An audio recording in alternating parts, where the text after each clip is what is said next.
Rabbi shrah li sadri wa yassir li amri wahlul 'uqdatam min lisani yafqahu qawli. Qalu subhanaka la ilma lana illa ma 'allamtana innaka antal alimul hakim. Assalamualaikum warahmatullahi taala wabarakatuh. Alhamdulillah, syukur kehadirat Allah SWT. Hari ini kita akan bersama-sama dalam sebuah majlis ilmu syarahan daripada Al-Fadhil Ustaz Muhammad Irwan Shah, Hafizahullah Ta'ala, dengan tajuk Anda Perlu Tahu Tentang Amalan Membenting Diri. Yang ini sedikit sebanyak akan menghuraikan akan amalan-amalan yang diajarkan oleh baginda SAW untuk mengelakkan gangguan manusia, jin dan syaitan, dan juga menerangkan, memberikan sedikit pencerahan tentang amalan-amalan yang khurafat dan syirik yang harus kita elak, dan juga insya-Allah Ustaz juga akan mengongsikan jika diizinkan masa tentang keutamaan wirid-wirid pagi dan petang, insya-Allah. Mudah-mudahan kita dapat sikit sebanyak manfaat daripada majlis ilmu ini. Semoga dapat kita beramal dengan apa yang akan dikongsikan, insya-Allah, dan kita akan sampaikan juga di balik pulang kepada ahli keluarga kita dan sebagainya. Jazakumullah khairul jazak kerana meluangkan masanya. Tanpa melengahkan lagi, ana menjemput Al-Fadhil Ustaz bersama-sama kita, insya-Allah. Bismillah. Fadhal Ustaz.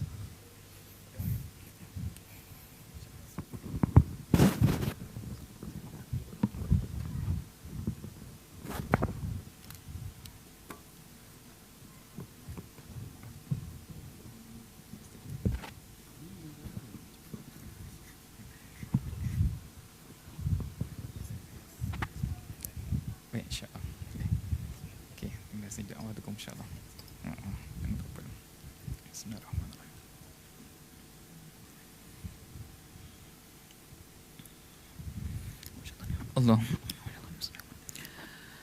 A'udzu billahi samil alim minasyaitonir rajim min hamzihi wa nafthihi wa nafsihi. Bismillahirrahmanirrahim. Innal hamdalillah nahmaduhu wa nasta'inuhu wa nastaghfiruh wa na'udzu billahi min shururi anfusina wa min sayyiati a'malina. Man yahdihillahu fala mudilla lahu wa man yudlil fala hadiya lahu.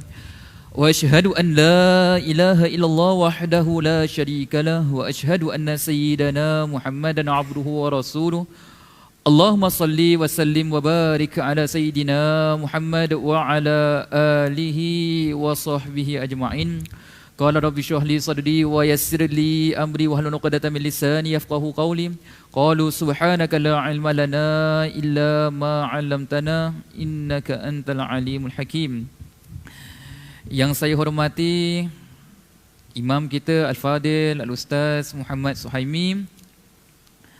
Begitu juga dengan Al-Fadhil Al-Ustaz Muhammad Nazi, para lembaga pentadbir Masjid Al-Istighfar, tuan-tuan, puan-puan yang berada di rumah Allah ini, ibu-ibu, saudara Islam kita yang berada di rumah masing-masing, yang menyaksikan rancangan ini melalui live Facebook. Sambutlah salam ukhuwah daripada saya. Assalamualaikum warahmatullahi taala wabarakatuh. Khabar semuanya? Alhamdulillah sihat, insya-Allah. Semua dah makan je? InsyaAllah dah makan yang jasmani, kita makan pula yang rohani, insyaAllah. Baik, alhamdulillah tuan-tuan muslimin rahimakumullah, syukur kita kepada Allah Subhanahu wa taala, rahmat kasih sayang Allah diberikan kepada kita kesempatan, kesihatan, keselamatan, dapat kita berada di rumahnya pada ketika ini untuk kita sama-sama mengabdikan diri kita kepada Allah dengan kita melaksanakan solat Isyak secara berjamaah, kemudian diikuti dengan majlis ilmu.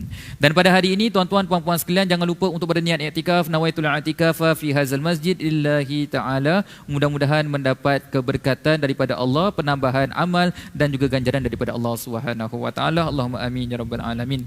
Muslimin muslimat yang saya kasihi lagi diberkati Allah sekalian, tajuk yang diberikan diamanahkan kepada saya untuk menyampaikannya pada hari ini iaitu anda perlu tahu amalan membenting diri. Bila kita membicarakan mengenai amalan membentingkan diri ini, tuan-tuan puan-puan sekalian, kita perlu tahu apakah bentuk yang kita ingin diri kita ini dibentingi, ya. Ada kita nak bentingi daripada gangguan manusia, kan? Ada kita nak bentingi dengan gangguan daripada makhluk-makhluk yang lain. Tapi kalau kita tuan-tuan puan-puan sekalian ingin membenting diri kita daripada gangguan manusia, itu antara lain saya yakin semua kita tahu, betul tak? Itu jangan kita buat hal dengan orang, jangan kita cari gaduh dengan orang, jangan kita sombong belagak dengan orang, contoh seperti itu, kan? Kalaulah orang kalaulah orang memudaratkan kita, ya, mencederakan kita dan sebagainya. Saya yakin kita tahu nak buat apa, betul tak? Kalau orang pukul kita, kita buat apa? Apa? Pukul balik?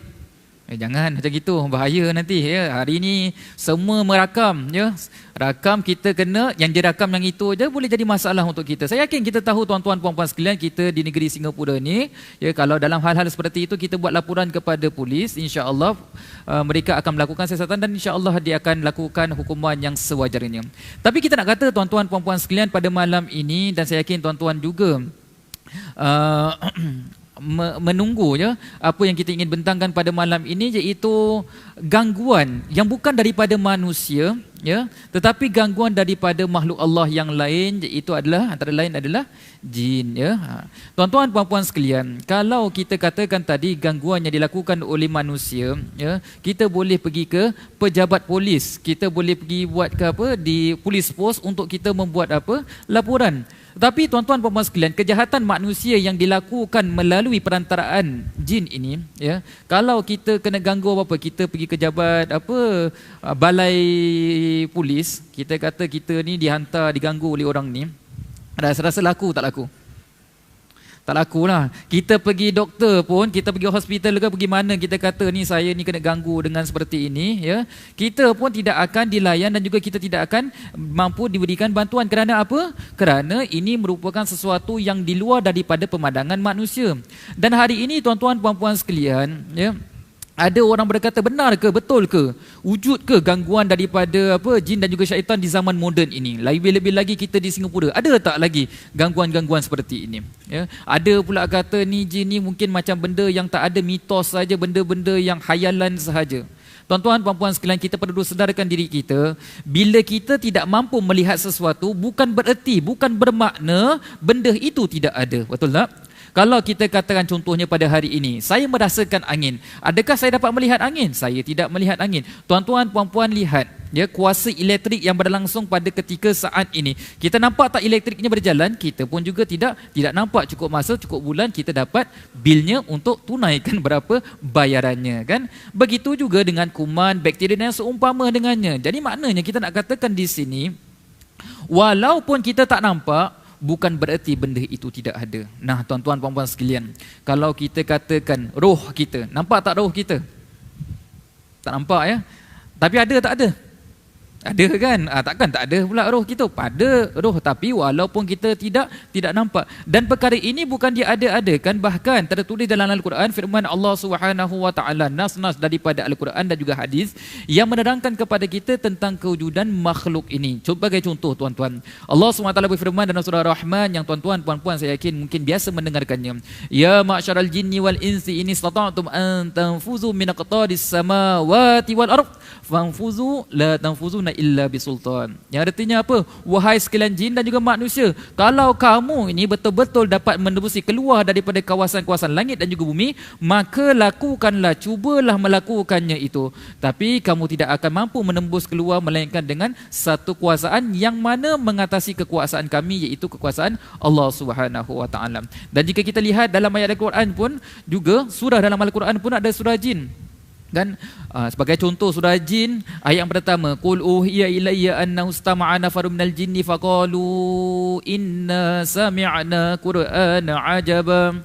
Katakanlah wahai Muhammad, telah diwahyukan kepadaku bahawa sesungguhnya satu rombongan jin telah mendengar Al-Quran yang aku bacakan, lalu mereka menyampaikan hal itu kepada kaumnya yang lain dan berkata, sesungguhnya kami telah mendengar Al-Quran yang susunannya dan kandungannya sungguh menakjubkan. Maknanya tuan-tuan puan-puan sekalian, dekat sini sebenarnya terdapat banyak nas, hadis, riwayat-riwayat yang menjelaskan bahawasanya perkara ini tetap berlaku. Nah, di zaman moden ini tuan-tuan puan-puan sekalian, kalau kita nak katakan dulu mungkinlah kawasan kampung, ya, kita ada orang-orang yang melakukan demikian. Jadi sekarang ni kita dah duduk zaman bandar ni, di kampung pun dah tak nampak lagi. Jadi mungkin dah tak ada. Tuan-tuan puan-puan sekalian, kita kena faham, sebenarnya jin ni hidup lebih lama daripada kita. Kalau kita kata kita ni canggih, mereka pun kira canggih juga, betul tak? Kita ni kadang-kadang rasa kita ni yang paling canggih, kita mempelekehkan makhluk Allah yang lain. Tidak, tuan-tuan puan-puan sekalian. Kalau dulu tuan-tuan ada orang yang niat tidak baik, contoh, ya, Kalau ada orang nanya tak baik, dia nak lakukan kepada seseorang itu, susah untuk nak lakukan. Kerana apa? Dia nak kena ambil bekas daripada orang tersebut. Contohnya pakaian. Kalau dulu kadang-kadang ada orang jemur baju dekat luar, ada ibu ayah, atuk nenek tak kasih. Kerana apa? Takut nanti dicuri orang, nanti orang guna-gunakan kita. Ya. Bangun pagi lihat dekat luar, jadayan dekat luar, tak ada apa? Baju yang dijemur tu hilang. Rupa-rupanya diambil orang, digunakan. Kan? Dulu kalau tuan-tuan, puan-puan sekalian, pergi ke tempat-tempat yang tidak elok ni, contohnya dia minta gambar, ada tak gambar? Kadang-kadang nak cari gambar bukan main, susah lagi kan. Tapi sekarang tuan-tuan, puan-puan sekalian, dengan kecanggihan zaman pada hari ini, ya, tak perlu nak pergi jauh-jauh, tak perlu nak beratur panjang-panjang tuan-tuan, ya. Sekarang ini nak buat ni macam-macam cara. Ni bukan saya mengajar, tapi saya nak beritahu supaya kita berhati-hati. Boleh saja dilakukan secara online. Ya, boleh saja dilakukan secara online, maksudnya diberikan gambar. Nak dapat gambar macam mana? Senang saja. Kita mungkin tuan-tuan puan-puan ada Facebook contohnya, ada Instagram, macam-macam post yang mana nak pun boleh. Ambil gambar tu, hantarkan dekat orang tu secara online. Bayar macam mana? Bayar sekarang macam-macam kaedah, bank transfer, internet banking, PayNow pun boleh. Macam-macam cara nak buat boleh. Kan? Tiba-tiba tengok orang tu yang kita nak anu tu, wa'azubillah semua, na'uzubillah, nampak lain macam sedikit, terganggu dan sebagainya. Jadi tuan-tuan, puan-puan sekalian, ya, saya bukan nak kata apa kadang. Saya ni kadang-kadang saya lihat dekat apa tu, market lah ya, market apa, online punya pasaran lah ni, kita katakan contohnya Carousel. Kadang-kadang benda-benda seperti ni pun ada. Kadang-kadang saya suka forward dekat ustaz-ustaz yang lain, ni ada hikmat seperti ni. Saya nak sekadar untuk mencetuskan kesedaran, ya. Ada benda-benda seperti ini, kan? Jadi tuan-tuan puan-puan sekalian, kita tak boleh mengambil ilmi dan kita tak boleh kata oh benda ni tak adalah zaman sekarang ini, tak boleh seperti itu. Ada pula yang mengatakan tuan-tuan puan-puan sekalian, ya, kita ni kalau asyik kata benda ni sahaja, nanti dia menghalang kita daripada maju ke hadapan. Dan tuan-tuan puan-puan sekalian, betul tuan-tuan, ya. Kalau kita asyik cakap benda seperti ini, kita ni nak maju ke hadapan susah. Nanti orang kita ni sibuk asyik kata apa? Wah, ini ada gangguan lah, ini ada gangguan lah. Asyik kena gangguan aja, penat kadang-kadang nak layan. Betul tak? Jadi orang kita ni kadang-kadang dia kalau dah tak, dia nampak lain macam, oh ni mesti gangguan, ni mesti ada gangguan. Kan? Itu merupakan suatu perkara yang tak betul, ya. Tapi walaupun benda tu tak betul, tapi kita tidak boleh meniadakan segala-galanya. Cadangan saya biasanya kalau orang bertemu dengan saya atau orang tanyakan saya ni macam ada gangguan seperti inilah, orang ni macam gini kena gangguan dan sebagainya, mudah saja tuan-tuan puan-puan sekalian. Pertama sekali untuk kita nak tahu sebelum kita nak buat scan apa-apa, ya, adalah dengan kita kalau sakit berjumpa dengan doktor terlebih dahulu. Jumpa dengan doktor dulu, jumpa dengan GP ataupun poliklinik. Kalau kiranya mereka tidak mampu, cuba pergi ke hospital dan sebagainya. Cuba mereka diagnose dahulu, kan? Berkemungkinan kadang-kadang perkara itu bukan kerana gangguan tapi kerana bakteria, ya, kadang-kadang kerana kesakitan-kesakitan tertentu, bukan gangguan apa. Jadi cuba lihat, cuba berubat dengan cara yang ada pada zaman kita pada hari ini. Kalau kiranya nampak dah berubat ataupun kadang-kadang doktor, ya, doktor contohnya doktor yang agak senior sedikit, kadang-kadang mereka pun melihat ini macam pelik sedikit dan sebagainya, ya, maka dia kata kamu pergi jumpa dengan orang yang apa, orang yang pandai dalam agama kamu ni, cuba minta dia lihat ataupun tengokkan ubat secara tradisional. Kadang-kadang mereka sendiri mengatakan demikian.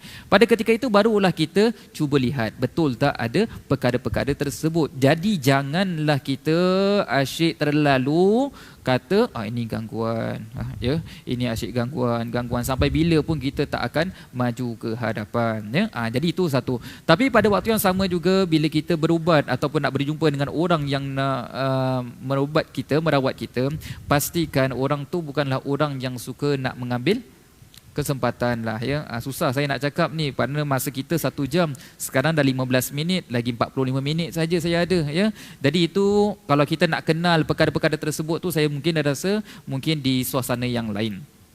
Tapi yang penting untuk pada malam ini tuan-tuan puan-puan sekalian, kita nak belajar, ya, cara bagaimana kita dapat membenting diri kita daripada terkena gangguan syaitan ini, ya, ataupun makhluk-makhluk yang seperti ini. Kalau manusia saya tak perlu katalah, saya yakin tuan-tuan pun juga telah mengetahui dan juga maklum tentang perkara tersebut.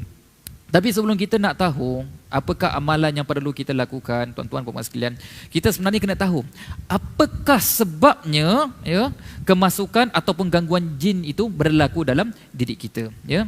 Ibn Taymiyah mengatakan ia berlaku kerana syahwat, hawa nafsu, jatuh cinta. Tuan-tuan puan-puan sekalian, kita jangan menyangka jin tu tak ada syahwat. Ya, jin tu tak ada nafsu, ya. Jin tu tak boleh jatuh cinta, tidak. Benda itu boleh berlaku. Tapi saya nak tolong tuan-tuan simpan dekat minda kita pada malam ini. Malam ini bukan kita nak cerita tentang jin-jin cerita seperti ini lepas tu balik kita fikir seperti itu. Tak. Tujuan saya, matlamat saya adalah untuk kita mengamalkan sesuatu, membentengkan diri kita sebelum kita terkena. Mudah-mudahan keluarga kita, zuriat keturunan kita juga semua terpelihara. Ya. Jadi ada faktor kemasukan ataupun gangguan jin ni, ada yang berpunca daripada jin tu sendiri. Contohnya jin tu jatuh cinta. Macam mana jin jatuh cinta, tuan-tuan? Macam mana jin tu jatuh cinta? Ya. Tuan-tuan puan sekalian, kadang-kadang kita tak sangka bila kita masuk tandas, kita baca doa apa? Allahumma inni a'udzubika minal khubuthi wal khaba'is, kan? Kita diajar oleh Nabi SAW untuk membaca doa tersebut, kan? Kerana apa? Kerana tandas ataupun tempat-tempat seperti ini adalah tempat yang mana ada makhluk-makhluk seperti ini duduk dekat dalamnya. Tapi bila kita tidak membaca, tuan-tuan, ya, kemudian kita pula suka nak tengok cermin, tengok muka cantik tak muka aku hari ni, ya, rambut cantik ke tidak, ya, tengok skin kita, kulit kita dan sebagainya. Kadang-kala tuan-tuan puan-puan sekalian, siapa yang suka berjam-jam di dalam tandas ni kena hati-hati. Ada di kalangan makhluk Allah ini yang melihat orang itu je jatuh cinta. Sama ada jin daripada kalangan lelaki jatuh cinta kepada perempuan, jin daripada kalangan perempuan boleh jatuh cinta kepada lelaki. Benda itu boleh berlaku. Jadi untuk membentengkan perkara ataupun diri kita daripada perkara tersebut, antara lain bila masuk tandas tu perlu membaca doa. Ya, ajarkan anak-anak kita daripada kecil ini, sebelum masuk tandas ni langkah dengan kaki kiri, baca doa Allahumma inni a'udzubika minal khubuthi wal khaba'is. Lebih elok, lebih cantik kalau kita faham makna apa yang kita baca itu. Lepas keluar kita baca alhamdulillahillazi afani, alhamdulillazi azhaba anil azza wa afani. Kita kena hafal, tuan-tuan. Kita keluarga Islam, kita kena amalkan perkara tersebut. Itu satu. Kedua, ini semua saya ringkas-ringkaskan aja, ya. Kedua, kezaliman jin terhadap manusia mencari hal tanpa ada sebab. Dia sengaja nak kacau kita. Tapi kalau yang ni nak kacau kita ni, tuan-tuan puan-puan sekalian, ini saya dapati dia kadang-kadang banyak berlaku dekat mana tau. Kalau tuan-tuan puan-puan yang suka kadang-kadang duduk dekat chalet, kan? Suka bermalam dan sebagainya, lepas tu duduk lipat-lipat, kan, ataupun pergi ke tempat-tempat yang pelik-pelik dan yang seumpama dengannya itu, kan. Kadang-kadang benda ni boleh berlaku, ya. Bila mana, bagaimana dia boleh masuk dalam tubuh badan kita ni, kita kena tahu. Antara lain kadang-kadang ni kita ni terlalu cepat marah, asyik nak marah je, cakap sikit marah, ya. Bila terlalu marah banyak, itu merupakan pintu masuknya syaitan dalam tubuh badan kita. Jangan kita terlalu cepat nak marah. Dan saya yakin tuan-tuan puan-puan maklum hadis-hadis Nabi yang mengajarkan kepada kita untuk tidak marah. Kemudian antara lain juga adalah apabila seseorang itu rasa terlalu takut takut pun, tuan-tuan puan-puan sekalian, itu membuka pintu masuk kepada makhluk ini untuk mengganggu kita. Jadi ingat, marah, takut. Kedua, syahwat yang terlalu tinggi. Bila syahwat yang terlalu tinggi, tuan-tuan puan-puan sekalian, bukan kepada pasangan yang halal, maka pada ketika itu juga membuka pintu masuknya syaitan. Begitulah juga dengan seseorang yang terlalu lalai daripada mengingati Allah SWT, itu memudahkan daripada makhluk ini memasuk dalam diri seseorang itu. Begitu juga tuan-tuan puan-puan sekalian, ini kalau kita katakan, ya, yang mana kezaliman yang berpunca daripada makhluk tersebut, ya. Kemudian juga ada juga yang mana makhluk ini merasa dengki dan hasad dengan manusia yang mempunyai kelebihan berbanding daripada mereka. Tuan-tuan puan-puan sekalian, kita tahu kita manusia ini ciptaan Allah itu sempurna untuk tujuan kehidupan kita. Ya, begitu juga jin juga merupakan makhluk ciptaan Allah yang sempurna dengan tujuan penciptaan mereka itu. Tapi mereka ini ada iri hati dengan sifat dengan manusia. Ada yang bercita-cita untuk menjadi manusia. Ada yang merasakan diri mereka ini manusia. Ada yang suka nak bersahabat dengan manusia, kan? Jadi perkara-perkara seperti ini, tuan-tuan puan-puan sekalian, ini boleh menyebabkan dia mengganggu kita. Kemudian juga kita nak katakan di sini juga ada juga yang punca daripada disebabkan manusia. Contohnya kezaliman yang dilakukan oleh manusia. Kadang-kadang tuan-tuan puan-puan sekalian, benda ni tak nak ganggu kita sangat, tapi kita ni kadang-kadang tak jaga line, ya. Contohnya kita pergi trekking, kita pergi masuk hutan, kita nak buang air kecil tuan-tuan, tak tahu nak buang dekat mana, buang dekat pokok. Sungai tak ada, buang dekat pokok lah contohnya. Alhamdulillah lah, ni contohlah emergency punya case lah, ya. Tapi kalau buang tu kadang-kadang je nak kena apa? Kena minta izin dululah. Ya, beri salam dekat situ dahulu, minta izin dahulu, minta perlindungan daripada Allah terlebih dahulu. Ya, kadang-kadang kenapa tuan-tuan? Kadang-kadang anak-anak ni tengah main dekat situ, anak-anak makhluk ni tengah main dekat situ, tiba-tiba keluar air daripada manusia kena anak tu. Dia pun tak suka, dia pun tak happy. Jadi balik tiba-tiba orang tu balik demam, kan? Ataupun kadang-kadang pergi jalan ni kita sepak benda, contoh waktu-waktu maghrib ni kita jalan dekat grass patch, kita jalan dekat apa rumput-rumput ni. Hati-hati tuan-tuan puan-puan sekalian, kadang-kadang benda tu tengah tidur dekat situ, kadang-kadang tengah bermain dekat situ, tiba-tiba kita pijak je, kita tertendang dia dan sebagainya. Dia pun tak puas hati, kan? Kadang-kadang bila benda tu berlaku, tiba-tiba balik dia jadi rasa macam demam. Demam ni, demam, mengigau, kan? Lepas tu nampak benda-benda yang tak elok dan sebagainya terus menerus. Jadi orang ingat ni biasa, makan Panadol, jumpa doktor, balik semua ingat tak ada apa-apa. Rupa-rupanya benda itu telah masuk dekat dalam badan. Ni salah siapa? Salah kita sendiri. Jadi kalau nak bintingkan diri kita, jangan kita lakukan perkara-perkara tersebut. Begitu juga tuan-tuan puan-puan sekalian, kadang-kadang kita ni manusia ni, yalah, manusia ni kadang-kadang sombong semacam, ya. Mulut kadang-kadang terlalu lancang, kadang-kadang kita menggubris perasaan makhluk tersebut. Tuan-tuan puan-puan sekalian, saya nak beritahu sebenarnya, ya, walaupun itu makhluk yang kita tak nampak, tapi dia sama seperti manusia. Kita, tuan-tuan puan-puan sekalian, kita kalau orang bicara dengan kita dengan cara baik, kita suka tak? Kita suka. Tapi kalau orang tengking kita, orang marah kita, kita suka tak? Kita pun tak suka. Maka begitulah dengan mereka. Jadi kita pun tak suka orang sombong dengan kita, mereka pun juga tak suka dengan orang yang sombong dengan mereka. Begitulah juga tuan-tuan puan-puan sekalian, ni pelik sedikit tapi benda ni berlaku. Ya. Kadang-kadang manusia yang banyak mempelajari ilmu agama dan senantiasa taat kepada Allah Subhanahu Wa Taala, ya, kadang-kadang mereka juga diuji dengan ujian seperti ini. Kalau kita nak katakan sebenarnya ramai pelajar-pelajar tahfiz yang mana juga terkena dengan ujian-ujian seperti ini. Jangan rasa pelik, ya, kerana benda ini boleh berlaku. Tapi tuan-tuan puan-puan sekalian, bila kita katakan kita dah kenal, ya, punca gangguan ni ada berpunca daripada mereka, yang kedua ada berpunca daripada manusia. Sekarang pula ada juga gangguan ni, kita nak kenal gangguan ni, ada pelbagai. Ada gangguan yang bersifat menyeluruh. Maknanya dia ganggu seluruh tubuh badan kita. Dia menguasai diri kita semuanya. Ini kalau orang rawat, orang pukul ke apa ke, memang dia tak rasa. Pasal apa? Pasal benda itu sedang menguasai dirinya sepenuhnya. Ada ganggu pada sebahagian-bahagian tertentu, ya, dekat belakang ni asyik sakit je, rasa berat je, contoh seperti itu. Ataupun ada yang ganggu berpanjangan. Berganggu berpanjangan ni maknanya ni paling susah lah, kiranya dah hidup dekat situ bertahun-tahun, ya.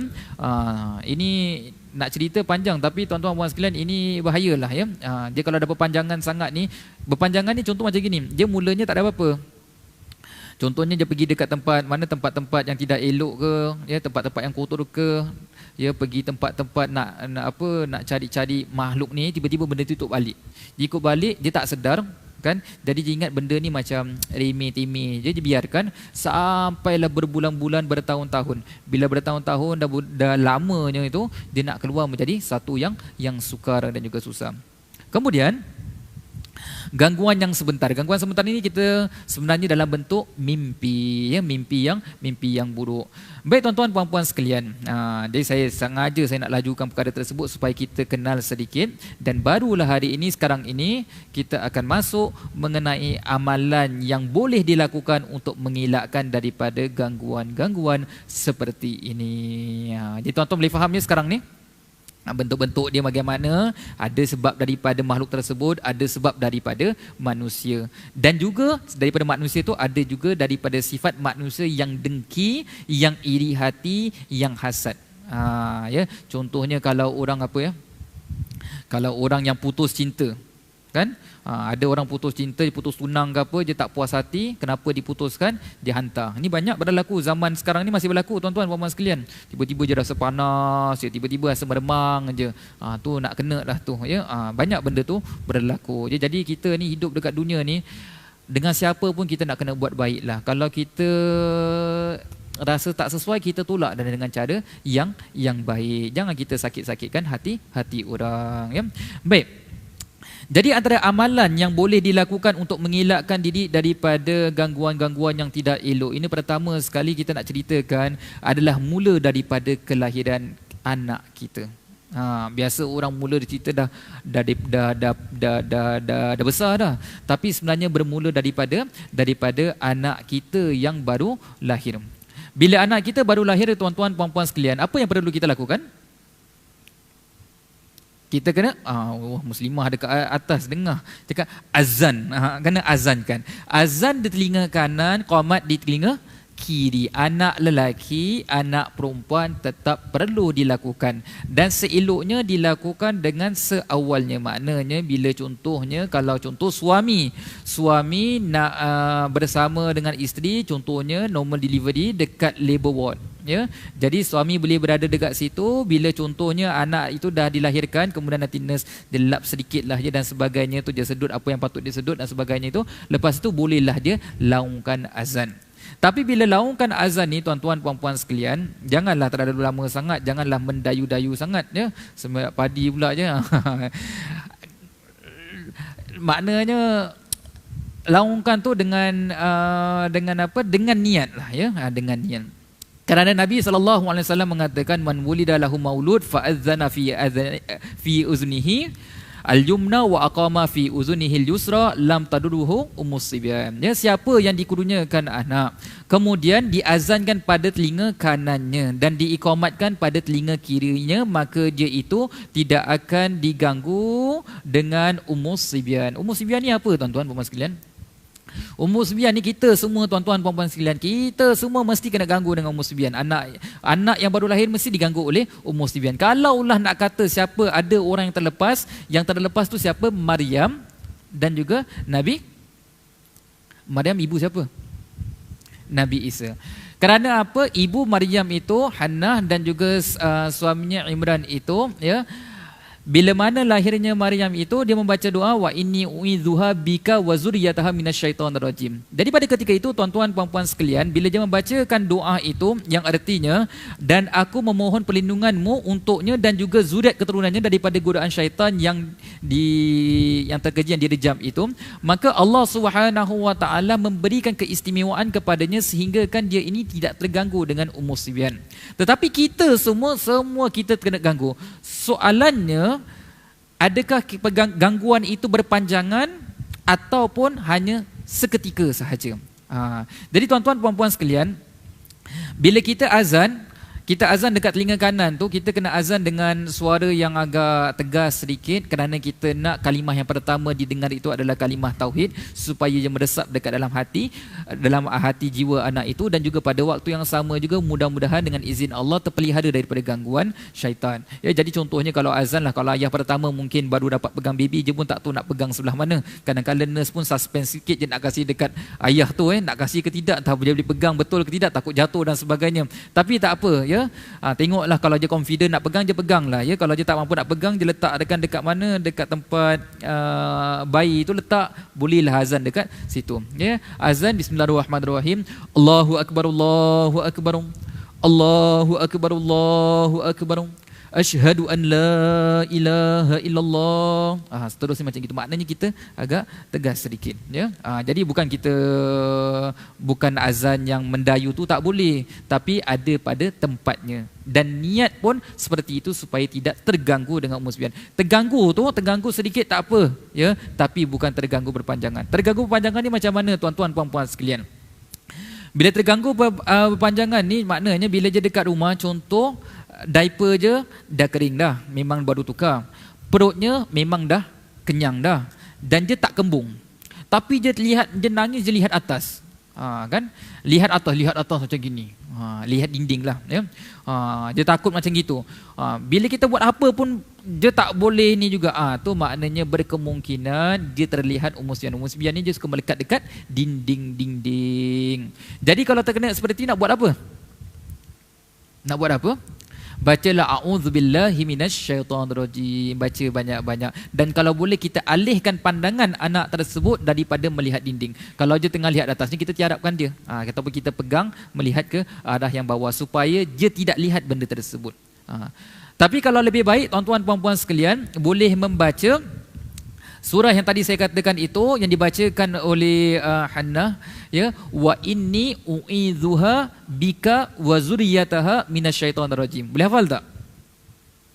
Mana Ustaz boleh hafal Ustaz? Ustaz baca laju ni, cakap pun dah laju, ya, nak hafal macam mana? Okey. Tak apa.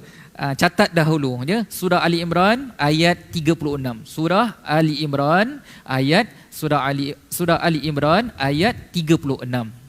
Ya, dia panjang, lepas tu dekat bawah tu wa inni u'idzuha bika wa zurriyataha minasyaitonirrajim. Kita usapkan dekat belakangnya seperti itu, ya. Itu kalau hafal lah, ya, tapi kena hafal lah. Kalau boleh hafal, ya. Kalau tak hafal, bacalah a'udzubillahi minasyaitonirrajim, a'udzubillahi minasyaitonirrajim, a'udzubillahi minasyaitonirrajim. Contoh seperti itu kita buatkan kepada anak tersebut. Ini waktu kelahiran lagi kita telah diajar untuk menjaga, membenteng daripada anak itu terkena daripada gangguan syaitan yang berterusan. Dan ini bahaya tuan-tuan puan-puan sekalian kalau kita ambil perkara ini dengan cara mudah. Kadang-kadang bila terkena macam gini, dia pun buat apa? Tak apalah, biarkan nangis seperti itu. Itu bahaya. Itu kalau terus nangis seperti itu, dia boleh mengganggu urat saraf minda je. Kemudian wa'yazubillah summa na'udzubillah, kadang-kadang boleh jadi demam dan sebagainya, tak turun, tiba-tiba boleh membawa maut. Ya, jadi kena hati-hati, ya. Kalau kena seperti itu, berlaku seperti itu, kenalah baca a'udzubillahi minasyaitonirrajim ataupun wa inni u'idzuha bika wa zurriyataha minasyaitonirrajim, surah Ali Imran ayat 36. Itu pada anak yang baru lahir. Boleh tuan-tuan puan-puan sekalian? Itu ingat, ya. Kalau ada menantu ataupun ada anak yang masih dalam kandungan ataupun isteri yang sedang mengandung, kena buat seperti itu, ya. Sebaiknya suamilah azankan, ya. Tapi kalau gaini nak azankan pun okeylah, ya. Bukan gaini, maksud saya bukan gaini yang wanita, ya, tapi gaini lelaki ada juga doktor lelaki yang mengazankan. Tak apalah, tapi kalau boleh kita suami kita mampu, kita lakukan demikian, ya. Kemudian ini daripada awal kelahiran. Kemudian amalan yang umum juga untuk membenting diri kita daripada terkena gangguan-gangguan yang seperti ini adalah dengan kita masuk rumah perlu kita memberi salam, ya. Bila kita tuan-tuan puan-puan sekalian, bila kita masuk rumah kita memberi salam, maka apa yang akan berlaku? Syaitan tidak akan dapat masuk ke rumah kita, ya. Bila kita masuk rumah kita beri salam, syaitan tidak akan dapat masuk ke dalam rumah kita. Tapi kalau kita masuk rumah tak beri salam, maka syaitan pun akan ikut masuk dalam rumah kita, ya, tidur bersama dengan kita, bermalam dengan kita. Makan tak baca bismillah, dia ikut makan bersama. Ini bukan saya kata tuan-tuan, tapi Nabi SAW yang mengatakan dalam sepotong hadis yang sahih, di mana Jabir radhiyallahu anhu dia telah mendengar Nabi SAW bersabda, idza dakhala rajulu baitahu fa dzakarallaha inda dukhulihi, apabila seseorang masuk ke rumahnya lalu dia berzikir dengan menyebut nama Allah saat masuk ke rumahnya dan saat makan, maka syaitan berkata, tidak ada tempat bermalam dan tidak ada makan malam untuk kalian. Masuk rumah kalau dia kata beri salam, kan? Dia kata alamak, kita malam ni tak ada tempat lah nak overnight dekat rumah ni, ya. Tak adalah makan, kita nak makan pada malam ini. Kerana apa? Dia masuk mula dengan salam, ya.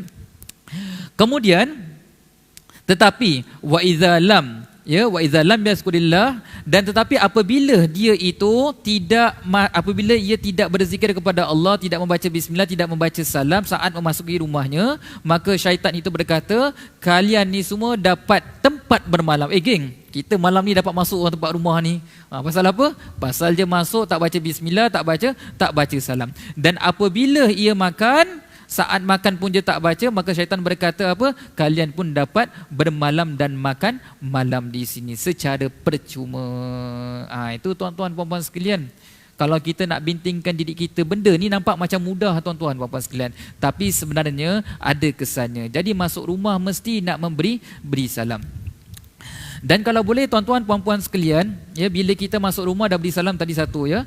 Kemudian bila kita tutup pintu pun, kalau kita balik jauh malam, contoh pukul 12 malam, 2 pagi, 3 pagi, ya, 11 malam dan sebagainya, malam ni pun kita kira balik malam lah, ya. Bila kita tutup pintu rumah kita, ya, kita tutup pun kita baca apa? A'udzubillahi minasyaitonirrajim. Ya. Bila kita tutup pintu kerana apa? Takut apa? Takut pencuri masuk, betul tak? Pencuri kita nampak, at least kalau dia masuk kita nampak, kan, kita boleh menjerit dan sebagainya. Tapi pada waktu yang sama, makhluk ini boleh ikut masuk dalam rumah kita.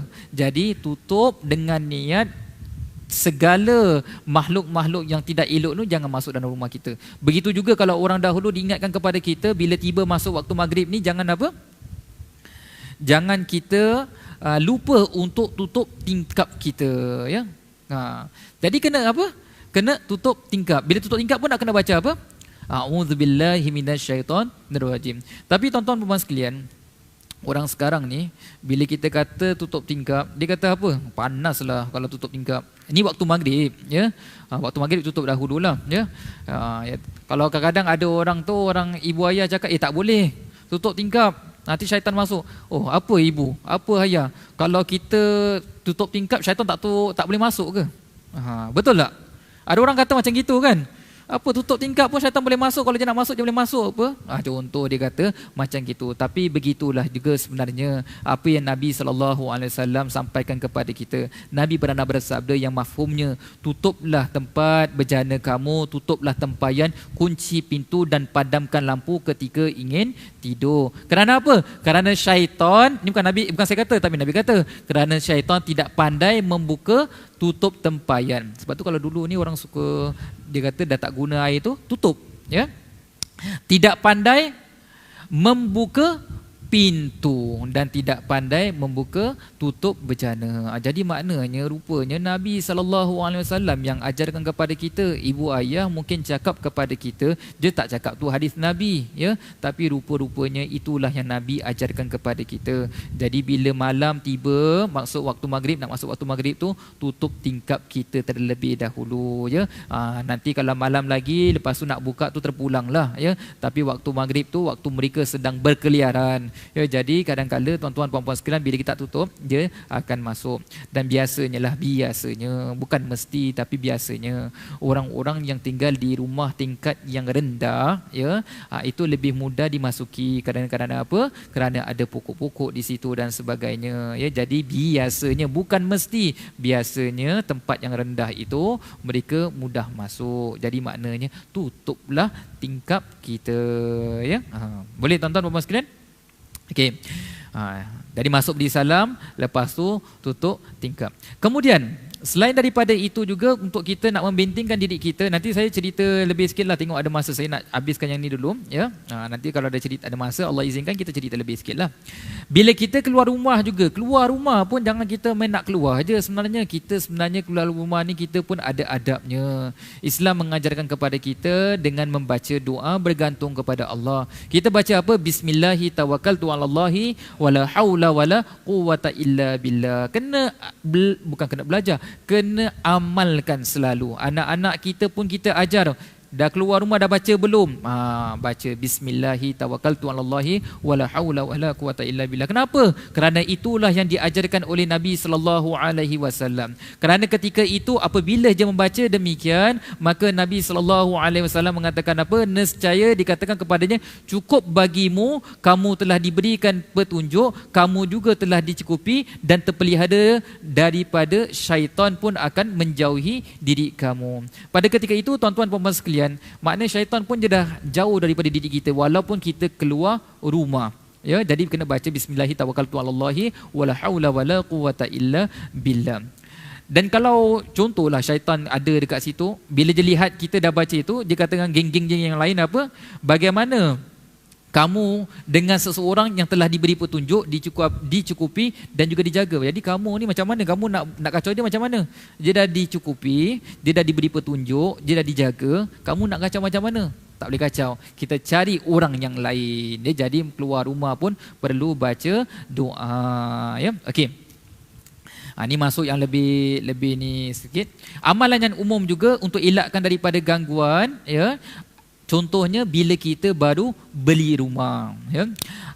Beli rumah ni tak kisahlah rumah BTO ke, rumah resale ke, ataupun mungkin kita pergi bercuti. Bila kita pergi bercuti, kita masuk bilik mana? Bilik apartmen ke, bilik hotel ke dan sebagainya itu, kadang-kadang kita rasa lain macam sedikit. Ya. Contoh kalau kita ada merasakan sesuatu yang tak kena, tuan-tuan puan-puan sekalian, kita nak benteng diri kita, keluarga kita, kerana kita akan diami tempat tersebut. Apa yang perlu kita lakukan? Ini kena amalkan. Ya, kena amalkan. Siapa yang beli rumah, tak kisahlah rumah siapa pun beli, amalkan. Kita perlu azan di setiap penjuru rumah. Penjuru rumah lah. Ya, bila nak buat tu, nantilah bila dah habis renovation, dah habis, sebelum kita masuk dekat dalam tu, kita azan. Ya. Jadi kalau contoh saya masuk ni pintu, ya, ni sebelah kanan, saya akan mula daripada yang kanan dahulu. Ada penjuru, saya akan mulakan lah. Yang penting setiap ruang itu terdengar suara azan. Jadi bila azan sama juga konsepnya, azan dengan niat supaya kiranya ada benda-benda yang tidak elok dalam rumah ini, supaya dia keluar, tinggalkan. Ya, jadi azan pun caranya jangan kita azan apa? Lembut dah. Allahu akbar, Allahu akbar. Allahu akbar, Allahu akbar. Asyhadu an la ilaha illallah. Ni lemau sikitlah ya. Ni lemau sikit. Ni kalau lemau lesu ni, dia azan tak jadi. Tested and proven. Saya tuan-tuan puan-puan sekalian ingat saya tak buat rawatan ya. Jangan lepas ni jumpa saya minta saya buat, jangan ya. Kerana memang setakat ini saya rasa masa saya agak terbatas. Tapi saya kadang-kala adalah membantu orang dan sebagainya. Bila Allah gerakkan hati untuk bantu, ya saya bantulah kadang-kala. Kadang-kala bila kita datang ke rumah orang yang ada gangguan ni, tuan-tuan puan-puan sekalian, kita kalau nak buat seorang susah sebenarnya, payah. Jadi kita nak kena cari teman lah ya. Jadi bila ajak cari teman ni, kadang-kadang kita suruh dia, okey saya baca buat benda ni, okey kamu tolong azankan lah ya. Jadi kadang-kadang member ni, dia bila azan, dia tak firm lah, tak tegas. Bila tak firm, tak tegas, betul tuan-tuan puan-puan sekalian, bila dah buat dah macam habis semua kan, kita dapat tahu benda tu masih ada lagi, tak keluar lagi. Jadi ini susah tuan-tuan. Kadang-kadang saya pun bukan apa, kadang-kadang saya pun orang minta tolong, saya kata kamu tolong azan lah. Saya ajar azankan, tapi kadang-kadang tak keluar juga. Ya, jadi ada teman pula yang satu lagi yang mungkin biasa dengan saya ni, dia kena member lah ya dengan saya ni. Jadi kalau saya bawa dia mudah sikit, kerana dia dah tahu bagaimana nak lakukan. Jadi bila dia azan tu dia firm dan serius, dan dia ada niat, maknanya dia pasang niat supaya kalau benda tak elok ni keluar.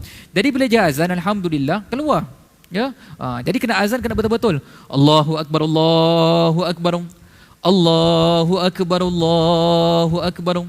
Asyhadu an la ilaha illallah. Contoh azan seperti itulah. Takut azan kuat-kuat, kalau tuan-tuan ada dekat badan ada, tiba-tiba ada yang berbunyi dekat belakang, susah pula ya. Jadi seperti itulah kita lakukan. InsyaAllah tuan-tuan puan-puan sekalian, kalau buat seperti itu, insya-Allah kalau ada benda yang tidak elok jangan keluar. Kenapa dia ada tuan-tuan? Kerana rumah kita ni kalau kita kosongkan lebih kurang 40 hari tanpa didiami oleh sesiapa, maka dia akan masuk dekat dalam, dia akan menginap dekat dalam. Jadi bila kita nak keluarkannya ni pun, ya kita gunakan azan cara yang seperti ini, supaya tahu ni orang dah nak masuk lah, kita keluar, kita pindah ke tempat yang lain. Kan? Sebab itu kadang-kadang bila rumah BTO dibangunkan bertahun 2 tahun contohnya, maka dia dah duduk dekat dalam tu dah lama lah, ataupun rumah yang tak terjual. Kerana ada rumah tak terjual pun ada sebab-sebabnya seperti itu.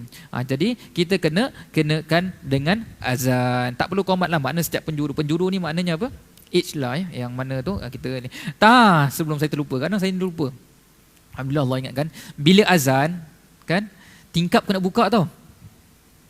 Jangan tutup tingkap. Kenapa? Tadi saya kata apa? Dia tak tahu nak keluar.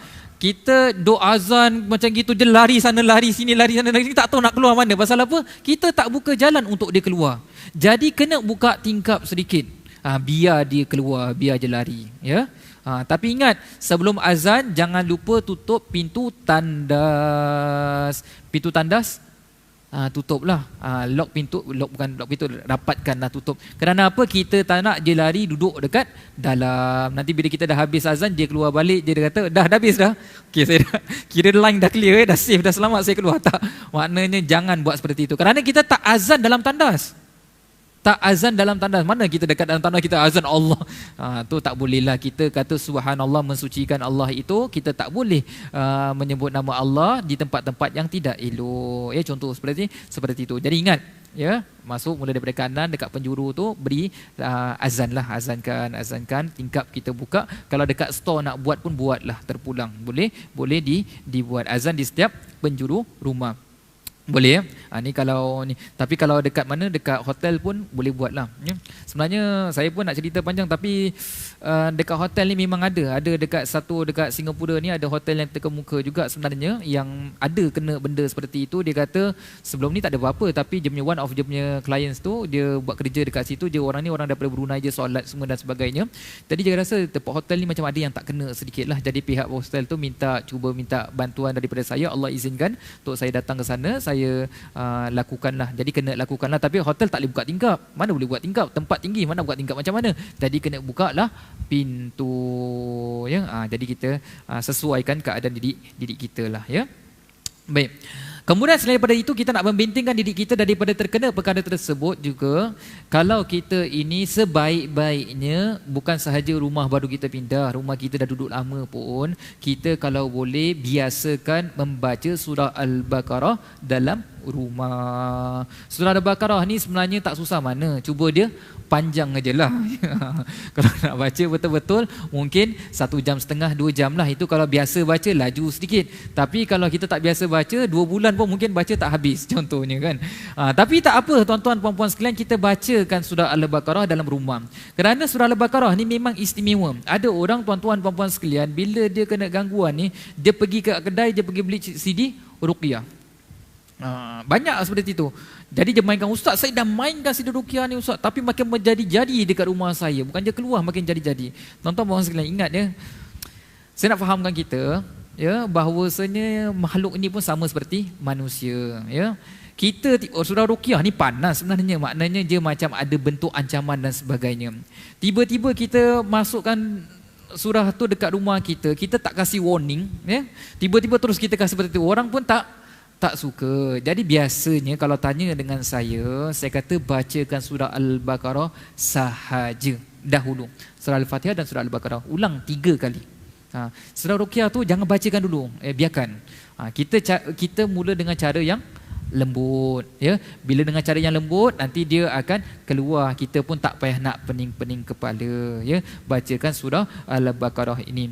Kerana apa? Nabi SAW juga telah mengatakan, jangan jadikan rumah kamu ni sunyi seperti kuburan. Sunyi seperti kuburan ni maknanya apa? Kita tuan-tuan puan-puan sekalian, kita pergi masjid solat sunat semua dekat masjid.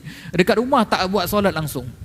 Kerana apa? Mana ada orang solat dekat tanah kuburan, betul tak? Jadi sebab itu sebenarnya solat sunat ni kita buat dekat rumah. Tapi kalau kita buat solat sunat dekat masjid pun tak mengapalah. Tapi bila dekat rumah tu jangan lupa untuk bangun malam ke, solat sunat ke, apa-apa yang lain tu buatlah di rumah. Kemudian Nabi katakan, rumah yang dibacakan surah Al-Baqarah tidak akan dimasuki syaitan. Dia seolah-olah macam ada satu pelindung daripada syaitan itu untuk tidak masuk dalam rumah kita.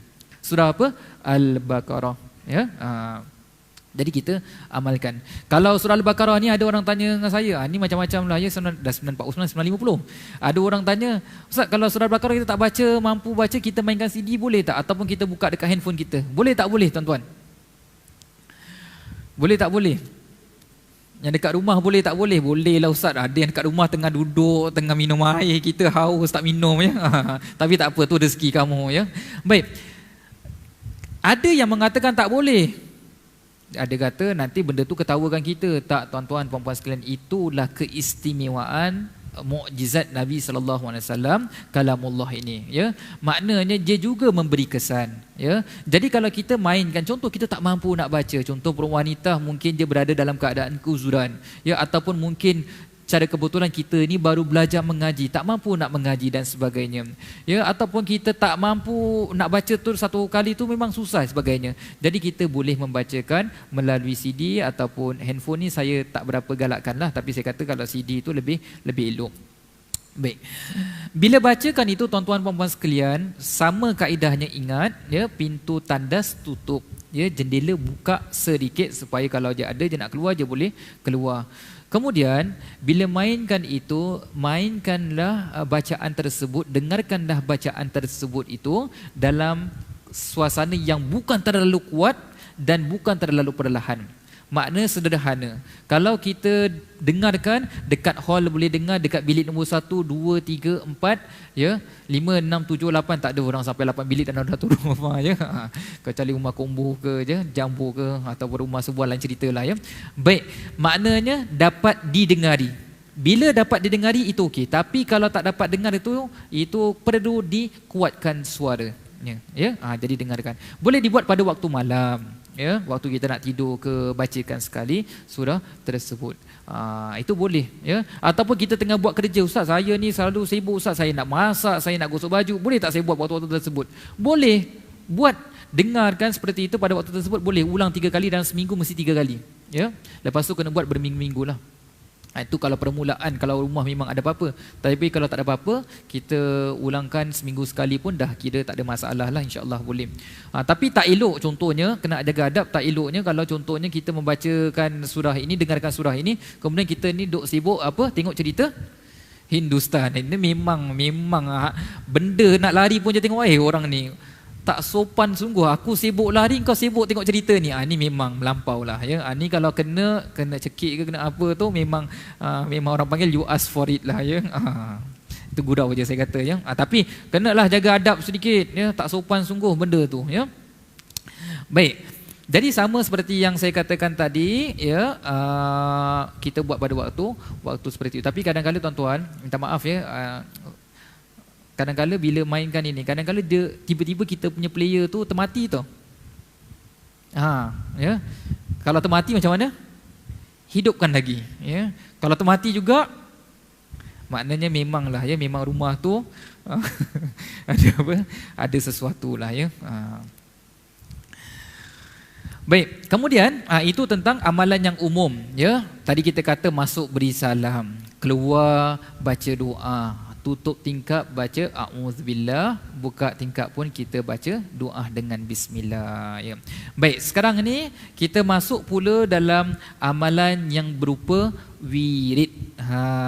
Okay. Amalan yang serupa wirid ni tuan-tuan puan-puan sekalian, ya, kalau nak membenting diri kita daripada gangguan-gangguan seperti ini, seelok-eloknya kita lakukan sebelum kita terkena gangguan. Kerana kalau kita dah terkena gangguan baru kita nak mula lakukan, itu susah sedikit. Kerana apa?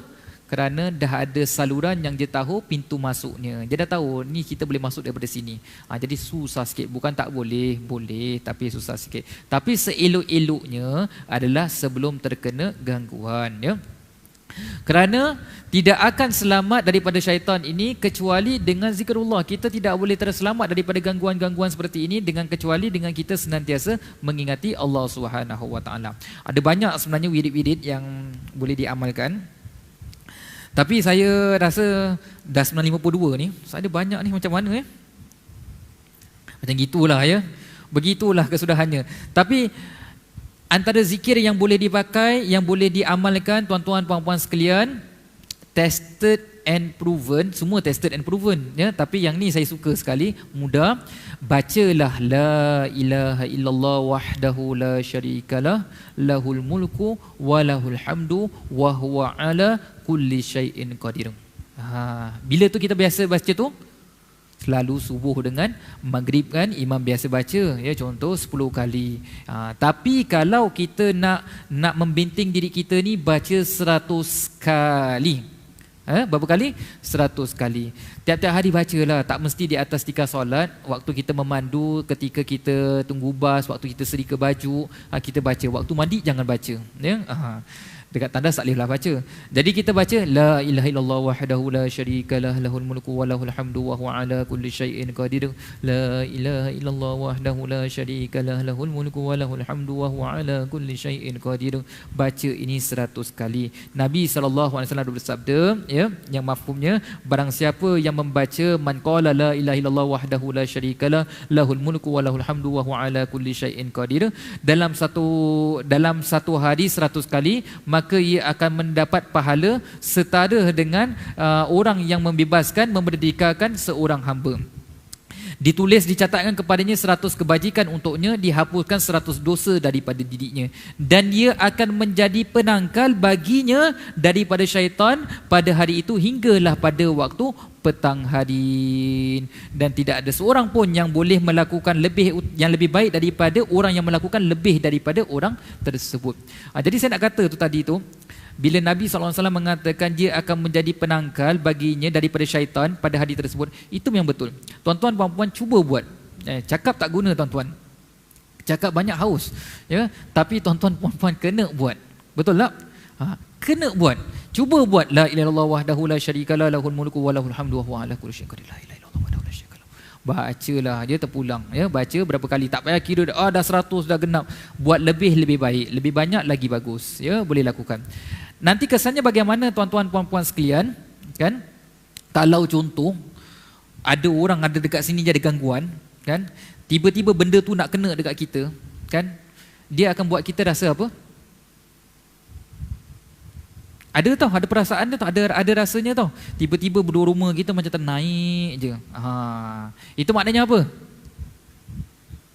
Maknanya dia nak masuk dekat badan kita, tapi dia tidak akan dapat masuk.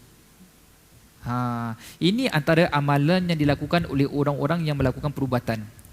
Ini bukan dia buat suka-suka, tapi ini adalah apa yang Nabi SAW ajarkan. Baca la ilaha illallah wahdahu la syarikalah lahul mulku wa lahul hamdu wa huwa ala kulli syai'in qadir. Kena buat, tuan-tuan puan-puan sekalian. Ya. Banyaklah ya tuan-tuan puan-puan sekalian, kadang ada orang kata, Ustaz, tapi kalau Ustaz pergi-pergi gini macam mana? Apa pendinding, mesti nak kena pakai pendinding.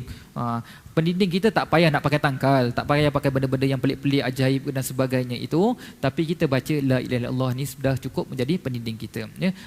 Tuan-tuan cuba buatlah ya. Kadang-kadang macam gini tuan-tuan. Saya contohlah ya, sebagai contoh terkini, saya ada dekat sebuah masjid ni, saya sampaikan kuliah maghrib. Lepas kuliah maghrib tu, tiba-tiba ada seorang wanita nak berjumpa kerana jemaah kata suruh jumpa ustaz lah. Saya jumpa dah lepas isyak tu. Tiba-tiba dia cerita dengan saya gini, kemudian dia memang ada gangguan lah. Dia bila ada gangguan ni, saya katakan saya tak bercadang nak berawat dan sebagainya. Jadi saya kata dengan dia, kamu ni memang ada gangguan ni lah. Jadi kamu pergilah berubat dekat tempat-tempat ni, saya kasih kontak untuk pergilah, contoh ya. Bila saya cakap seperti itu, jadi benda ni jadi tak apa, tak happy lah. Apa dia ni kasih jalan pula? Orang nak duduk diam dekat sini je, sibuk-sibuk datang kat sini, datang balik kuliah balik lah. Apa sibuk-sibuk datang kat sini, nak kasih nasihat lagi, nak kasih kontak suruh ni lagi. Jadi benda tu pun cuba nak masuk dekat dalam badan kita. Bila nak masuk, tuan-tuan puan-puan sekalian, kita akan rasa bulu rumah kita naik kan. Rasa macam kadang-kadang telinga rasa benda ting, nak masuk lah tu ya. Jadi kalau nak masuk, tuan-tuan puan-puan sekalian, kalau kita baca la ilaha illallah wahdahu la syarikalah, yakinlah dengan Allah, dia pun makhluk ciptaan Allah. Insya-Allah dia tidak akan dapat masuk. Nanti dia akan give up lah. Dia kata, alamak aku tak dapat masuk lah, malu. Dia akan malu dengan kita. Jadi baca la ilaha illallah wahdahu la syarikalah lahul mulku wa lahul hamdu wa huwa ala kulli syai'in qadir. Tapi jangan jadi orang sombong. Bila baca tu ingat, itu semuanya atas izin Allah Subhanahu wa taala. Dan ini paling bagi saya lah ya, paling berkesan. Tuan-tuan puan-puan sekalian, cuba lakukan ya. Jangan tunggu sampai dah kena baru nak lakukan. Sebelum kena kita lakukan ya. Kemudian tuan-tuan puan-puan sekalian, jam menunjukkan 9.58. Ustaz Nazim, macam mana Ustaz Nazim? 9.58. Membaca ayatul kursi. Membaca ayatul kursi, tuan-tuan puan-puan sekalian, Nabi SAW mengatakan, barang siapa yang membaca ayat kursi pada malam hari, Allah senantiasa menjaganya dan syaitan tidak mendekatinya sampai subuh. Sebab itu tuan-tuan puan-puan sekalian, kita ni sebenarnya lepas solat kita baca ayat kursi 3 kul dan juga 3 kul. Contoh kalau waktu maghrib subuh 3 kul tu kita ulang 3 kali lah. Qul huwallahu, qul falaq, qul nas, kita baca 3. Contoh seperti itu. Ayat kursi kita baca sekali.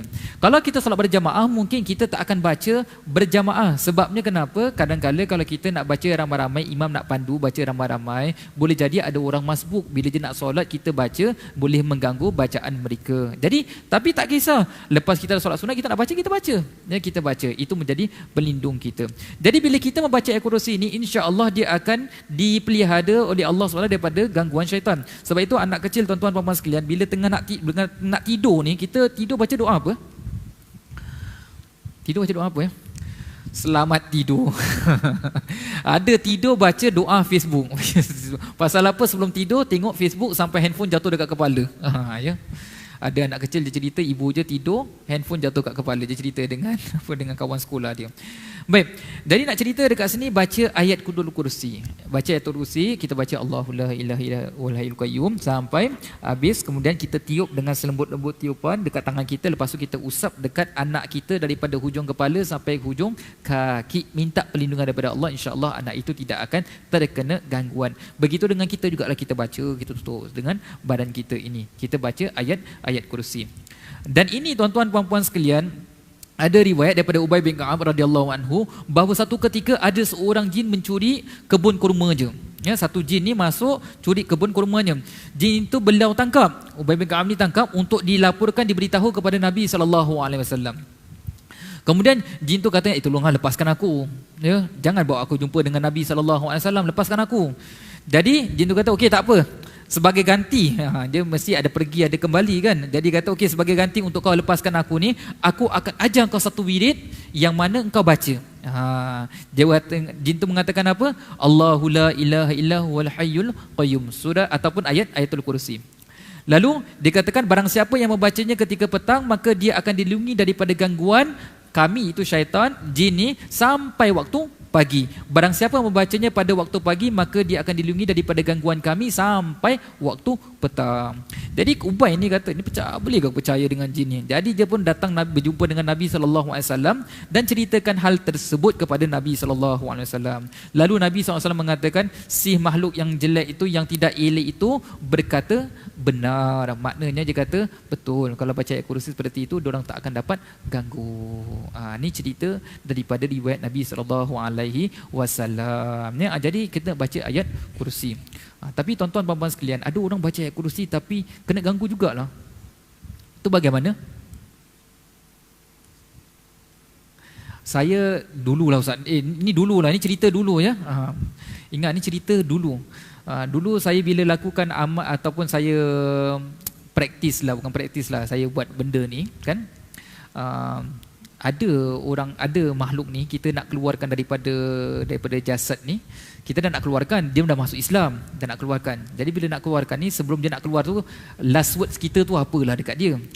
Jadi saya pun terfikir, saya ni suka nak bertanya. Saya cakap dengan dia, saya tanya dengan dia ni, kenapa?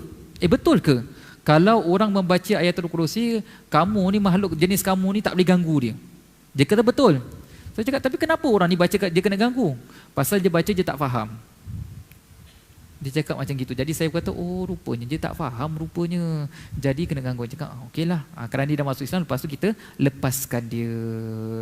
Jadi maknanya tuan-tuan puan-puan sekalian, bila kita membaca ayatul kursi atau zikir apa pun kita baca, seeloknya kita faham.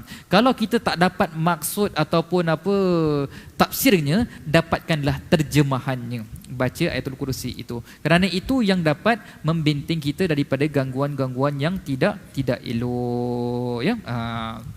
Boleh tuan-tuan puan-puan sekalian? Begitu juga kita digalakkan untuk membaca 3 kul yang saya katakan sebentar tadi. Kerana apa? Bila kita baca 3 kul ini tuan-tuan puan-puan sekalian, dia dapat memelihara kita daripada gangguan segala sesuatu. Kita ni kadang-kadang kita tak yakin. Kerana kita tak yakin sebab tu berlaku. Kadang-kadang kita tak faham sebab tu benda tu berlaku. Kadang-kadang kerana kita tak amalkan sebab itu benda tu berlaku. Jadi kena amalkan. Ya, tak kisahlah on the way balik tu baca ke 3 kul, tak kisah, tak mesti di atas tika solat ya. Kemudian membaca 2 ayat terakhir daripada surah Al-Baqarah. Ni tuan-tuan puan-puan sekalian, 2 ayat terakhir surah Al-Baqarah ni yang mana satu? Yang amana rasulu bima unzila ilaihi min rabbih wal mu'minun. Contoh tuan-tuan puan-puan sekalian, kalau kita nak baca ni ya, kita tak mampu nak baca, buatlah pada waktu solat Isyak. Kalau kita solat sendiri, buat waktu Isyak. Kalau kita buat solat berjamaah, waktu solat sunnah tu kita boleh baca doa ataupun baca ayat ini. Kerana Nabi SAW mengatakan, barang siapa yang membaca 2 ayat terakhir daripada surah Al-Baqarah pada malam hari, maka cukuplah baginya. Cukup dekat sini tuan-tuan puan-puan sekalian, ada ulama mengatakan dilindungi daripada syaitan hingga ia tidak dapat mendekatinya. Syaitan tak dapat nak dekat dengan kita. Ada yang mengatakan tidak ada sesuatu yang buruk akan berlaku pada malam itu, ada juga yang mengatakan memperoleh keutamaan dan pahala yang besar di sisi Allah Subhanahu wa taala. Tu kita kena lakukan. Ataupun juga mungkin kita boleh lakukan baca a'udzu bikalimatillahi tammati min syarri ma khalaq. Tu kita baca demikian, ya. Ataupun kita baca bismillahillazi la yadurru ma'asmihi syai'un fil ardi wala fis sama wa huwas samiul alim. Tu tiap-tiap pagi dan juga waktu malam baca 3 kali. Sekarang ni mudah. Ada orang dah buat iramah je lah, melodinya. Contoh bismillahillazi la yadurru ma'asmihi syai'un fil ardi wala fis sama wa huwas samiul alim. Baca 3 kali seperti itu. Ini semua tuan-tuan puan-puan sekalian, bila kita lakukan, insya-Allah akan dapat membenting diri kita daripada gangguan-gangguan yang tidak elok itu.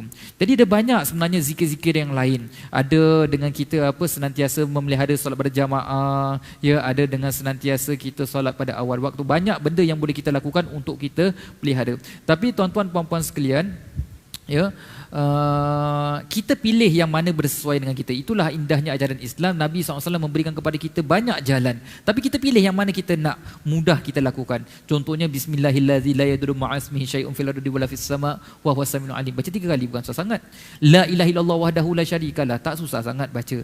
Kerana bila kita baca seperti ini, insya-Allah tuan-tuan puan-puan sekalian, kita akan terpelihara daripada gangguan-gangguan seperti ini. Boleh tuan-tuan puan-puan sekalian? Sekarang jam dah 10.05. Ustaz Nazi kau tak mesej. Okey. Baik. Jadi tuan-tuan puan-puan sekalian, bila kita lakukan perkara ini, kita tak perlulah kita nak bergantung kepada tangkal-tangkal, benda-benda yang khurafat dan sebagainya, ya. Kerana apa? Cukuplah kita bergantung dengan kepada Allah Subhanahu wa taala. Tapi pada waktu yang sama tuan-tuan puan-puan sekalian, kita juga perlu fahamlah, ya, ada benda-benda yang memang makhluk ni segan sikit. Contohnya cuka, ya, pokok lidah buaya, kaktus dan sebagainya, itu dia segan. Jadi bila kita letak dekat rumah kita pokok lidah buaya dekat depan rumah kita tu, bukan berarti apa itu tangkal, kan? Tapi kerana benda tu segan sikit. Macam kita segan dengan apa benda, contoh ada orang je tak boleh kena kacang, dia segan dengan kacang. Jadi sama juga dia pun ada alergik seperti itu. Kemudian apa yang saya pelajari juga, ni tak berlaku kat Singapura lah, ustaz dekat Singapura tak buat.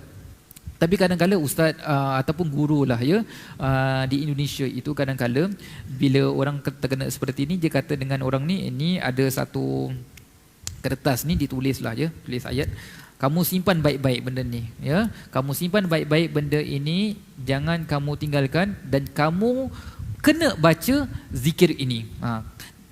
Untuk benda ni berkesan, kamu kena baca zikir ini. Baca la ilaha illallah wahdahu la syarikalah, lahul mulku wa lahul hamdu wa huwa ala kulli syai'in qadir. Tak boleh lepas. Tiap-tiap hari mesti baca 100 paling kurang. Kalau kamu kurang daripada ni, kamu akan terkena. Contoh macam gitu. Tapi maknanya bila dia berikan benda tu, sebenarnya itu sebagai apa? Tanda untuk ingatkan orang ni je. Jangan kita salah faham tau. Kasih tanda untuk ingatkan benda untuk orang ini sahaja. Tapi yang memberi kesan sebenarnya adalah apa yang dia ucapkan. Kalau saya pesan dengan tuan-tuan puan-puan sekalian, contohnya baca la ilaha illallah wahdahu la syarikalah, lahul mulku wa lahul hamdu wa huwa ala kulli syai'in qadir. Saya tak kasih apa-apa kan? Mungkin kita balik keluar sembarang tahfilak, lepas tahfilak tu kita dah lupa dah. Betul tak? Kadang-kadang keluar masjid, masukkan kasut dekat masjid, masukkan kaki dekat kasut pun kita dah lupa dah, kan? Tapi inilah orang yang mana ulama-ulama ni bersesuaian dengan tempatnya itu, dia berikan amanah-amanah seperti ini. Jadi orang tu kata, tak boleh ni, nak kena pegang benda ni, nak kena baca. Tapi sebenarnya itu bukanlah tangkal-tangkal apa sangat. Yang itu tak menjadi masalah, ya. Jangan kita semua tak boleh pula, itu pun tak patutlah juga, ya. Jadi itu kita perlu lakukan. Dan ingat, semua kita ini perlu bergantung kepada Allah SWT seperti mana yang kita baca dalam surah Al-Ikhlas, ya, Allahus Samad. Allah ni tempat tumpuan kita, segalanya minta ingin dengan Allah SWT. Dan ingat tuan-tuan puan-puan sekalian, kita ni jangan jadi manusia yang sombong. Kita ni tak ada apa-apa, kalau berhasil itu atas izin Allah SWT. Jadi nak mengajarkan kepada didik kita juga, sebenarnya kalau kita dah baca benda-benda seperti ni, kadang-kadang ada orang tanya, ustaz dah baca, ustaz ni semua, tapi terkena juga ni bagaimana? Itu bagaimana tuan-tuan puan-puan sekalian? Itu sebenarnya merupakan ketentuan daripada Allah Subhanahu wa taala, ya.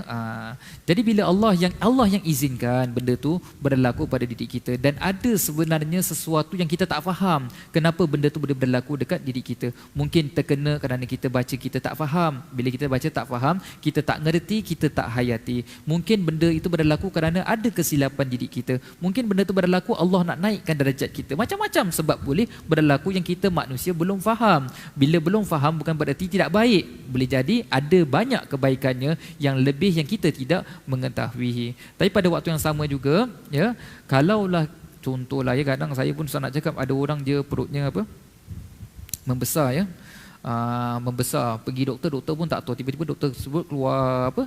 Air, lepas tu jadi lagi sampai kadang-kadang boleh buat maut. Tu kadang-kadang tu sebenarnya adalah terkena gangguan dan sebagainya. Tapi kalau kena seperti ini tuan-tuan, bukan mudah nak hilangkan, tapi nak beritahu, bertawakal kepada Allah, baca surah Al-Ikhlas, ya, 3 kali. Bila kita baca surah Al-Ikhlas 3 kali dalam keadaan sakit yang membau maut, tak kisahlah berapa jauh masa tersebut, insya-Allah kita termasuk dalam orang-orang yang syahid. Jadi boleh jadi Allah SWT jadikan kepada kita ujian seperti itu, orang dengki dengan kita, orang kenakan kita dan sebagainya, itu rupanya Allah nak masukkan kita dalam golongan hamba-Nya yang mati syahid. Jadi kena sangka baik selalu kepada Allah Subhanahu wa taala, dan perkara-perkara ini semua tidak akan berlaku kalau Allah Subhanahu wa taala tidak mengizinkannya, ya.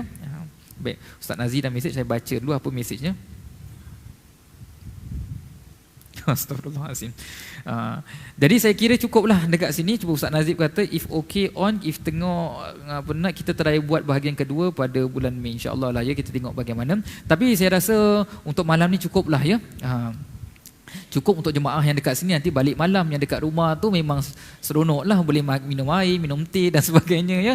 Lepas tu terus tidur baca doa aja. Tapi kita dekat sini kita nak pulang dan sebagainya. Jadi tuan-tuan puan-puan sekalian, ya, apa yang boleh dapat kita pelajari daripada perkongsian kita pada hari ini, ya. Yang pertama tuan-tuan puan-puan sekalian, ya, gangguan yang dilakukan oleh manusia secara terang-terangan kita nampak, kita lihat, kita boleh melakukan laporan kepada pihak berwajib.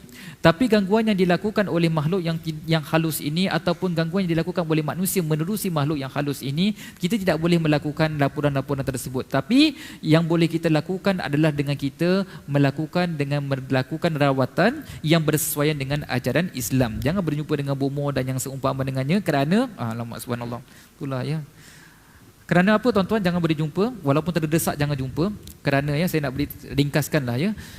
Kadang-kala benda tu memang ada dekat kita, memang je tengok memang ada, tapi yang bomoh ni lah, yang tak elok ni, dia negotiate kan, dia punya apa tu, sahabat dia ni, dia punya makhluk peliharaan dia, pergi jumpa dengan satu tu, dengan yang ada dekat badan ni, negotiate, suruh dia keluar, kau masuk dekat dalam. Jadi yang tu keluar, yang ni masuk. Itu tak datang manfaat. Jadi nampak macam okey. Jadi kita dah okey dah, padahal sebenarnya keluar satu, masuk lagi satu, ya. Jadi ni tak boleh kita berjumpa dengan orang-orang yang buat benda yang pelik-pelik lah, yang khurafat-khurafat ni semua, ya. Kemudian tuan-tuan puan-puan sekalian, apakah amalan yang boleh kita lakukan untuk mengelakkan daripada gangguan ni? Kenali sebab-sebab kenapa benda ni masuk dekat badan kita. Ada yang kerana kejahatan makhluk tersebut, ada yang berpunca daripada manusia. Dan jangan sekali-kali, ingat, jangan sekali-kali selepas ini terus menerus kita katakan, oh ni gangguan, ini gangguan, ini gangguan, semua bedal gangguan aja. Jangan. Ingat, pergi lihat, rujuk kepada pakar terlebih dahulu, lihat apakah bentuk kesakitannya. Pada waktu yang sama, jika ingin meminta bantuan daripada sudut yang seperti ini, insya-Allah boleh lihat. Kerana ramai yang saya dapati, ramai yang kata ada ustaz, ada gangguan, saya cek tak ada apa-apa. Saya cakap ni tak ada apa-apa, ni memang sakit betul, ya. Jadi pergi berjumpa dengan doktor. Baik, kedua, kemudian amalan yang kita boleh lakukan, ingat, semasa anak yang masih lagi baru dilahirkan, jangan lupa untuk kita apa? Azankan di telinga kanan, qamat di telinga kiri. Secepat mungkin kita lakukan. Kalau boleh ayah sendiri lakukan, ya. Kalau boleh kita lakukan demikian. Kemudian kita membacakan surah Ali Imran ayat 36, wa inni u'idzuha bika wa zurriyataha minasyaitonir rajim. Ya, baca seperti itu di telinga anak itu, insya-Allah mudah-mudahan dia tidak terganggu lagi dengan umus sibyan. Tetapi kalau contohnya dia masih menangis dan sebagainya, dia lihat atas dan sebagainya, jangan biarkan. Kalau dia dah lapar, kasih minum. Kalau dia diapernya basah, pergi tukar. Kalau perut dia kembung, sapu minyak. Tapi kalau semua memang dah okey, ya, tapi seperti itu juga, maka pada ketika itu jangan kasih dia lihat dekat dinding, tapi kita alihkan pandangannya, kemudian kita baca wa inni u'idzuha bika wa zurriyyataha minasyaitonir rajim. Ataupun kalau tak hafal, baca a'udzubillahi minasyaitonir rajim, a'udzubillahi minasyaitonir rajim, a'udzubillahi minasyaitonir rajim. Ataupun boleh baca ayat kursi, kemudian kita sapukan. Kalau tak boleh juga, berazanlah. Azankan, ya, azankan. Di situ tak perlu qamat, azankan sahaja kerana dia akan lari dan meninggalkan.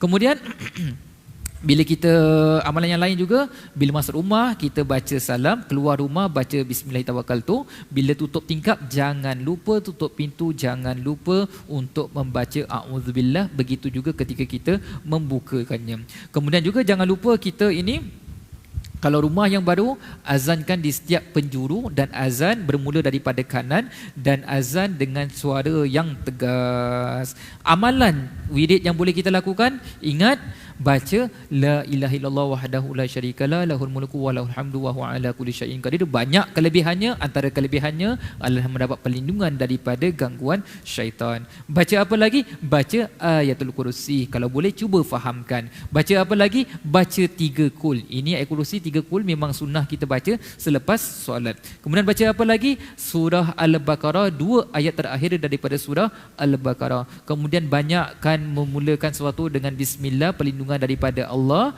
Boleh baca bismillahillazi la yadur ma'asmihi syai'un fil ardi wala fis sama wa huwas samiul alim. Jadi saya kira berpadalah untuk kali ini. Jam pun dah menunjukkan 10.17, saya pun nak balik, ya. Jadi yang baik pastinya semuanya itu diaturkan oleh Allah Subhanahu wa taala.